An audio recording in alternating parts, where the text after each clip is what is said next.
बहुत सारे डिज़ाइनर्स और डेवलपर्स जॉब ढूंढ रहे हैं। बहुत कंपनीज में अप्लाई कर रहे हैं, पर उनका रेज्यूमे ना एचआर तक पहुंच ही नहीं रहा। पहले रिजेक्ट हो रहा है। मेरे पास भी कितने ही बाबा रेज्यूमे आते हैं, मैं उनमें से बता सकता हूँ आपको 85% जो रेज्यूमे है ना, आप कंसीडर ही नहीं करोगे।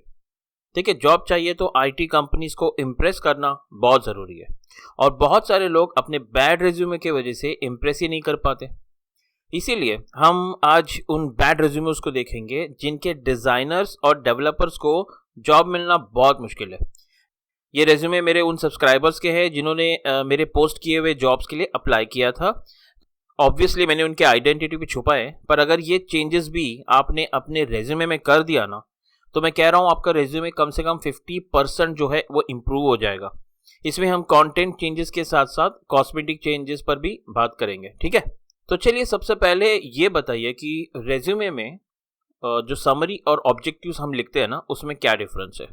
बहुत सारे लोग तो जानते भी नहीं होंगे। ठीक है, देखिए, अगर आप एक फ्रेशर हो, इंटर्न्स के जॉब के लिए अप्लाई कर रहे हो, या फिर समझो आप किसी दूसरे फील्ड से किसी दूसरे फील्ड में जा रहे हो, मतलब आप एक मैकेनिकल इंजीनियर हो, आप डिज़ाइनर बन रहे हो, या आप टीचर प्रोफेशन में आप डेवलपर बन रहे हो, यानी आप एक इंडस्ट्री से दूसरे इंडस्ट्री में जा रहे हो, तो आपके रेज्यूमे में क्या होना चाहिए? ऑब्जेक्टिव। आपके रेज्यूमे में ऑब्जेक्टिव लिखना चाहिए।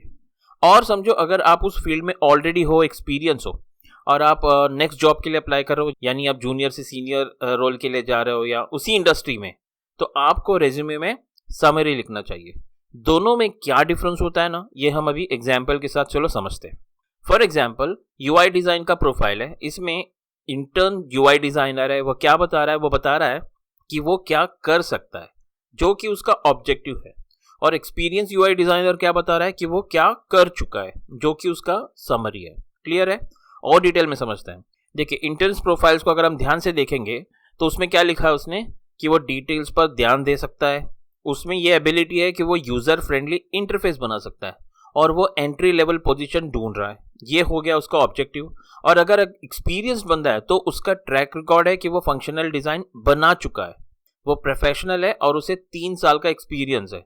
तो जब आप रेज्यूमे बनाते हो ना, आप ये ध्यान नहीं देते हो कि आप इंटर्न की तरह लिख रहे हो समरी या फिर ऑब्जेक्टिव। इस पे फोकस करना बहुत ज़्यादा ज़रूरी है। तो ये छोटे छोटे कीवर्ड्स ही है जो बहुत वर्क करते हैं, और एटीएस को आपका रेज्यूमे शॉर्टलिस्ट करने के लिए हेल्प करते हैं। एटीएस मतलब एप्लीकेशन ट्रैकिंग सिस्टम, जिसके बारे में हम आगे भी देखेंगे। अब बहुत सारे रेज्यूमे में लोग क्या करते हैं, समरी और ऑब्जेक्टिव्स लिखते ही नहीं है, जो कंप्लीटली कर देते हैं। भाई, आपको तो लिखना ही चाहिए। यहाँ मैंने क्या किया, यूआई डिजाइनर के साथ में वेब डिजाइनर और फ्रंट एंड डेवलपर या वेब डेवलपर बोलो, उसका ऑब्जेक्टिव और समरी ऐड किया है, जो आप सीधे सीधे अपने रेज्यूमे में ऐड कर सकते हो। इसी को मैंने बहुत सारे दूसरे सब्सक्राइबर्स के साथ भी शेयर किया, तो उनका रेज्यूमे शॉर्टलिस्ट भी हुआ। बहुत ज़्यादा लोगों का तो हुआ है। तो अगर आप चाहे तो यहाँ पे वीडियो पॉज करके इस कंटेंट को कॉपी कर सकते हैं। ठीक है, अब देखते हैं नेक्स्ट एक अमेजिंग एग्जाम्पल देखते हैं। ठीक है, हमारे एक सब्सक्राइबर है अभिषेक, जिनका रेज्यूमे डिज़ाइन काफ़ी अच्छा है। ठीक है, अब हम क्या करते हैं, बेसिकली इनके रेज्यूमे का जो एक्सपीरियंस वाला पार्ट है ना, उसका कंटेंट थोड़ा सा कॉपी करते हैं और नोटपैड में जाके पेस्ट करते हैं। देखिए क्या हो गया। इसे आप कहीं पे भी पेस्ट करो, ये कौन सा फॉन्ट है, ये कौन सी लैंग्वेज है, कोई पढ़ नहीं सकता, कोई बता ही नहीं सकता। तो जब हम लोग ही इस तरह के कंटेंट को पढ़ नहीं सकते, तो एटीएस कैसे पढ़ेगा और आपका रेज्यूमे कैसे शॉर्टलिस्ट होगा? बिल्कुल होगा नहीं, चांस ही नहीं है। तो ये शायद इसीलिए हो रहा है क्योंकि अभिषेक ने क्या किया है, अपना रेज्यूमे है ना, वो किसी डिज़ाइन सॉफ्टवेयर में बनाया है, जैसे कि फिग्मा हो सकता है या कैनवा, जो दिखने में तो बहुत अच्छा लगता है, अमेजिंग डिज़ाइन लगता है, पर किसी काम का नहीं है अगर एटीएस उसे पढ़ ही नहीं पाएगा। तो अब समझ आया मैं हमेशा क्यों कहता हूँ कि भाई रेज्यूमे के लिए फिग्मा यूज़ नहीं करना है। आप सिंपल माइक्रोसॉफ्ट वर्ड यूज़ करो और उसके बाद उसको पीडीएफ में कन्वर्ट करो, बेस्ट ऑप्शन है। ठीक है, चलिए नेक्स्ट पे आते हैं। इन स्किल्स को देखते हैं जो आप अपने रेज्यूमे में डालते हो। ठीक है, अब आप एसईओ अगर आप थोड़ा बहुत भी जानते हो, तो एसईओ में एक टर्म होता है कीवर्ड स्टफिंग। मतलब क्या होता है कि जो भी कीवर्ड याद आ रहा है ना, उसको बस अपने आर्टिकल में घुसा दो। इसी तरीके से रेज्यूमे में भी आप लोग, ज़्यादा करके लोग यही करते हो, जो कीवर्ड जो भी याद आ रहा है बस उसे डाल दो, क्या फ़र्क पड़ता है। बट ऐसे नहीं होता दोस्त। इंटरव्यूअर तो इसकी तरफ देखते तक नहीं है अगर आपने स्किल्स में क्या डाला है, और अगर देख भी लिया तो आपको पूछ लेंगे कि भाई बताओ इंफॉर्मेशन आर्किटेक्चर कितने टाइप का होता है, और आपको 100% इसका जवाब आता ही नहीं होगा, लेकिन आपने तो कीवर्ड डाल दिया है। अगर आप जानते भी हैं इसका आंसर तो आप थियोरेटिकल आंसर दोगे, मतलब डेफिनेशन बताओगे। मगर इंटरव्यूअर को जानना है कि आपने अपने कौन से प्रोजेक्ट में किस तरह से इंफॉर्मेशन आर्किटेक्चर का यूज़ किया है। तो क्या आप इसका आंसर दे पाओगे? बहुत ही कम चांस है। तो इंटरव्यू को क्या लगेगा कि जो भी स्किल्स यहाँ पे डाला हुआ है ना, बहुत ऐसे ही डाला हुआ है, वो सारी चीज़ें फेक है, तो इसका कोई मतलब ही नहीं है। तो हो गया ना बैड इंप्रेशन। तो इसका सॉल्यूशन क्या है? देखिए, आप अपनी स्किल्स को एक्सपीरियंस में एम्बेड कीजिए। जैसे कि आप उसका पूरा सेंटेंस बना सकते हैं जहां आपने उस प्रोसेस को यूज करके कैसे काम किया और उसका क्या प्रॉफिट हुआ। इसे आप बोल्ड में भी दिखा सकते हैं ताकि इंटरव्यूअर का जो ध्यान है ना वो डायरेक्टली उसके ऊपर ही जाए। जैसे कि यहाँ पे मैंने बताया कि यूजर रिसर्च अगर कीवर्ड है तो यूजर रिसर्च यूज किया गया है ट्रेंड्स को आइडेंटिफाई करने के लिए जो आपके प्रोडक्ट्स के 80% यूजर यूज करते हैं। तो यहाँ पे बहुत अच्छा एक समरी का ऑप्शन मिल गया हमें। आप दूसरे एग्जाम्पल्स भी देख सकते हैं। इसीलिए कीवर्ड स्टफिंग छोड़कर इस तरह के सेंटेंस बनाइए। प्रोफेशनल रिज्यूमे इसी को कहते हैं बॉस। और समझो अगर आपको स्किल्स डालना ही है तो आप क्या कर सकते हो, 5 या 6 स्किल्स ही डालो और उसे कैटेगराइज कर सकते हो, जैसे कि सॉफ्ट स्किल्स, हार्ड स्किल्स और टेक्निकल स्किल्स। अब टेक्निकल स्किल्स में आप टूल्स भी डाल सकते हो। इन तीनों को बहुत ही अच्छे से आप डिफाइन कर सकते हो। जैसे कि अगर एग्जाम्पल की बात करूं तो उसमें सॉफ्ट स्किल्स में आएगा कि आप क्रिएटिव पर्सन हो, आपका कम्युनिकेशन परफेक्ट है, आप प्रॉब्लम सॉल्विंग एटीट्यूड रखते हो, टीम वर्क में भी काम करते हो और टाइम मैनेजमेंट भी आपको बहुत ही अच्छे से आता है, आप बहुत ही सेल्फ मोटिवेटेड हो, एक्सेट्रा एक्सेट्रा। ये सारी चीजें, इनमें से कोई भी 5 स्किल आप ऐड कर सकते हो। ये आएगा सॉफ्ट स्किल के अंदर। अब देखते हैं हार्ड स्किल। हार्ड स्किल में भी आप वायर फ्रेम करना, इंटरैक्टिव प्रोटोटाइप बनाना, यूजर रिसर्च करना, क्लाइंट को प्रेजेंटेशन देना, एक्सेट्रा एक्सेट्रा, ये सब आता है। तो सॉफ्ट स्किल और हार्ड स्किल का खिचड़ी मत बनाओ। आपको समझना है कि सॉफ्ट स्किल आप में कौन कौन सा है और हार्ड स्किल आप क्या क्या जानते हो। इनमें से भी कोई 5 स्किल आप ऐड कर सकते हो। फिर आता है टेक्निकल स्किल्स। इसमें आप वो सब डालते हो जो टूल्स आप यूज करते हो, जैसे कि डिजाइन के लिए आपने फिग्मा या फोटोशॉप यूज किया है, फ्रेमवर्क में आपने रिएक्ट, एंगुलर या सीएमएस में वर्डप्रेस या जूमला यूज किया है, तो वही लिखना है जो आपने यूज किया है। और आप इसमें बनाए गए प्रोजेक्ट को ठीक से एक्सप्लेन भी कर सकते हो। यानी जो भी सीएमएस या डिजाइन टूल्स आपने यूज किया है उसको यूज करके आपने डिजाइन कैसे बनाया। आप 3 अलग अलग सेक्शन बना सकते हो और डिटेल में बना सकते हो। इससे क्या होगा, अगर आपके पास ज़्यादा एक्सपीरियंस नहीं है या फिर आप इंटर्न हो तो आपका रेज्यूमे थोड़ा सा भरा भरा लगेगा, फुल लगेगा। ठीक है। अब अगला क्या है, देखो भाई, आप डिजाइनर हो या डेवलपर हो, ये किस तरह का रेज्यूम बनाया आपने। कोई भी चीज़ कहीं भी जा रही है, कोई अलाइनमेंट नहीं है, कोई लेआउट फॉलो नहीं किया है, कोई डिज़ाइन पैटर्न मतलब ध्यान ही नहीं दिया है। देखिए, आप अगर अपने रेज्यूमे में ये लेआउट का या ग्रिड का ध्यान नहीं रखोगे तो इंटरव्यू को क्या लगेगा कि भाई ये रेज्यूमे में ध्यान नहीं दे रहा, प्रॉपर स्ट्रक्चर लेआउट नहीं बनाया है, तो भाई ये वेबसाइट का या मोबाइल ऐप के ग्रिड लेआउट पे क्या ध्यान देगा, कैसे डिजाइन करेगा।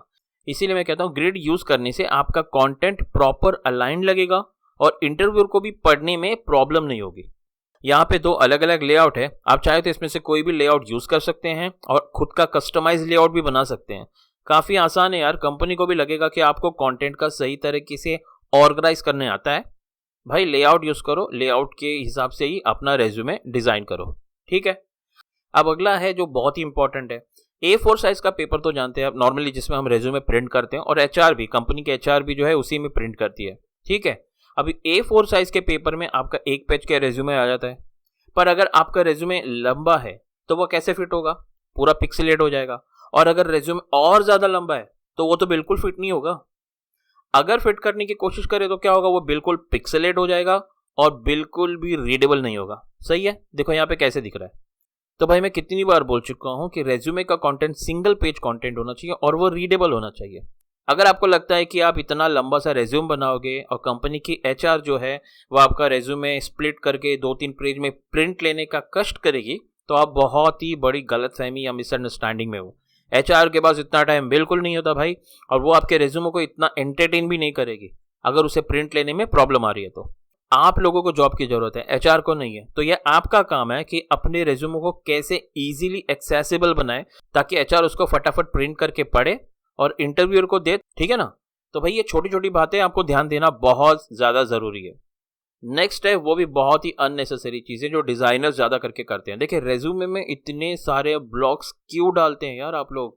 ब्लॉक्स होने की वजह से रेज्यूम बिल्कुल रीडेबल नहीं होता।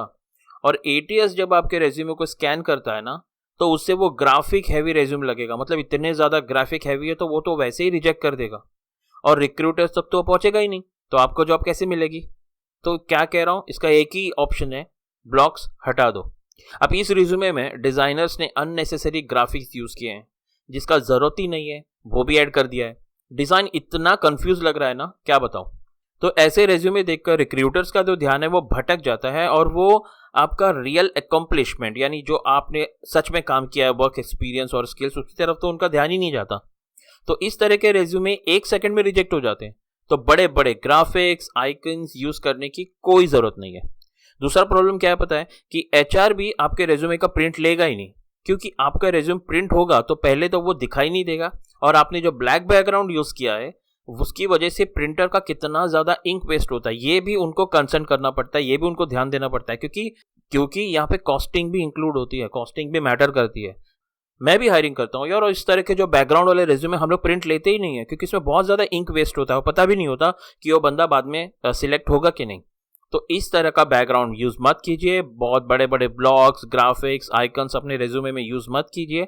सिंपल कंटेंट, टेक्स्ट कंटेंट जो एटीएस रीडेबल हो वैसे ही रेज्यूमे बनाइए, ठीक है। अब देखते हैं दूसरा केस। समझो आपका नाम शालिनी है, ठीक है, और आपने जो है यूआई डिजाइनर के लिए अप्लाई किया है और आपका रेज्यूमे शॉर्टलिस्ट भी हो गया है, और एचआर ने क्या किया, आपका रेज्यूम शॉर्टलिस्ट फोल्डर में दूसरे डिजाइनर के रेज्यूमे के साथ रख दिया। अब उसे आपको कांटेक्ट करना है तो वो उस फोल्डर में देखेगी और शालिनी का रेज्यूमे उसे नहीं मिल रहा है।